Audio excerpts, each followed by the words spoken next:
የእንስሳቱን ስም ይገምቱ።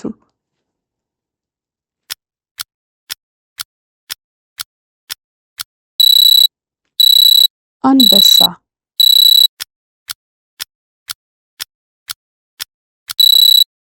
ነብር፣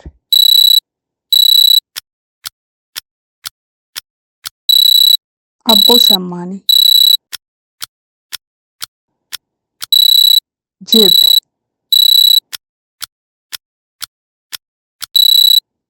አዞ፣ እባብ፣ ቀበሮ፣ ተኩላ፣ ድብ፣ ጥንብ አንሳ። ቻው ቻው።